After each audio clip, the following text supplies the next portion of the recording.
Okay, good morning. My name is Jesse. I am going to be giving you a quick bit of instruction on how to make a quiche. All right, anything you need to know when you're cooking, especially if you're going to serve for someone that maybe hasn't tried whatever this dish is before, what you do is make sure, very specifically, they're not allergic to it. Because you don't want to have somebody say, you can put what into my food, and that's the face they give you. Followed immediately by puffing up and turning blue. Always be careful with ovens, knives, anything sharp, hot. Not a good idea to go messing with it. If you need help, get help. All right. The basic ingredients for a quiche, as you can see, for this particular quiche, is going to be 2 pie crusts because this amount will make 2 9-inch pies.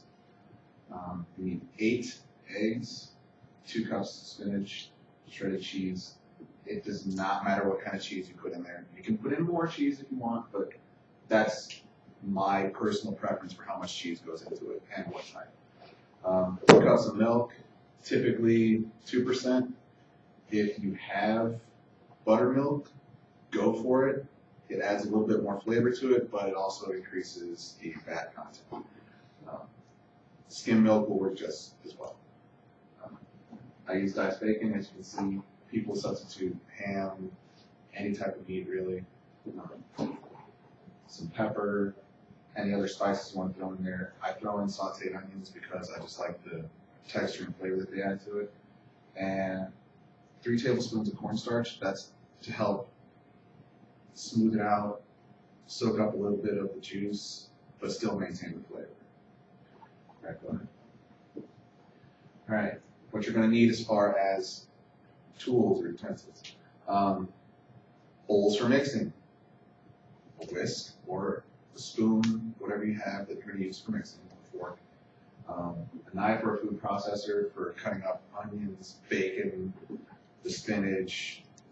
If you're going to do the cheese by hand, like I've done before, a cheese grater, but this in particular, this time I bought it just already shredded. You need an oven. You need 2 pie pans if they're 9 inches, or if you do like I did, 1 13x8 casserole dish. Fairly deep because when it cooks out, it rises about 1 inch or so. So you're going to want that extra distance. Right. Measuring spoons, a spatula for cleaning out whatever you want to clean out, make it nice and even. All right, prep time. You're going to get your oven heated up to 350 degrees. Cut all your desired items. Very important when you make the crusts, you actually treat them.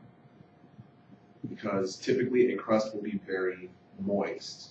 If you're using the crust that you would use for, say, a regular pie, it's going to turn into liquid if you don't treat it before you put it into your quiche mix. Put them in, poke the holes into them, allow them to bake for 2 to 3 minutes. They're going to start to rise and look like they're getting a little oily and dry in certain spots. That's good. That's about what you want them to do.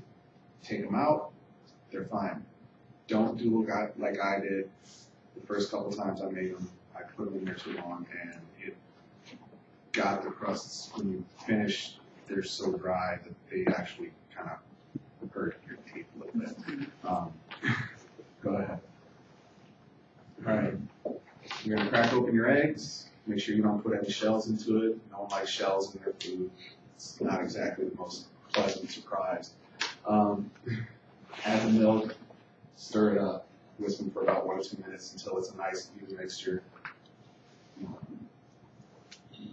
If you want to, you can add melted butter. This is my mom's preferred way of making it. She adds melted butter. This is straight from her recipe.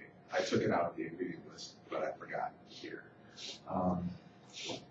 The melted butter is only 2 tablespoons, but it adds creaminess.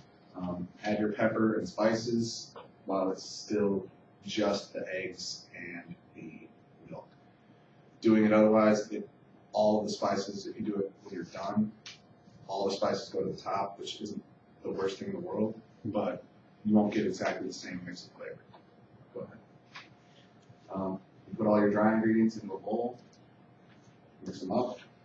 By dry ingredients, I'm talking about the bacon, the spinach, the onions, the cornstarch. You can do it right here, but it's best if you'll see later on, sprinkle it on top.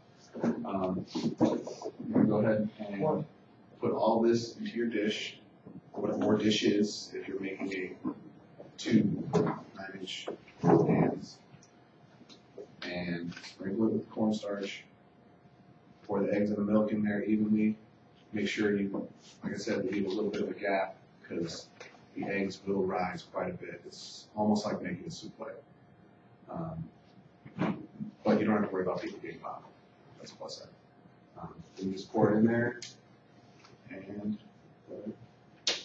when you start cooking, you're going to put it into the preheated oven in the middle rack. Again, it likes to rise. If you're putting it on the top rack, and your top rack is close to whatever heating element, or it's just really close up high, and it makes contact, you're going to have a burnt quiche, which is just a waste of the almost hour and a half that it takes to make this. Give it 35 minutes for the pie pans, 45 for a baking dish, maybe a little bit longer, 55, depending on what the baking dish is made out of. Metal, glass, they have different ways of heating. If you want to make it absolutely sure, you can do the toothpick or knife method, where you go in the center, make sure it comes out clean. Once it comes out clean, it's ready to serve. The center should be firm when you go to touch it, and the crust should have browned if you are using crust. Go ahead. All right. Again, serving. Let it cool down.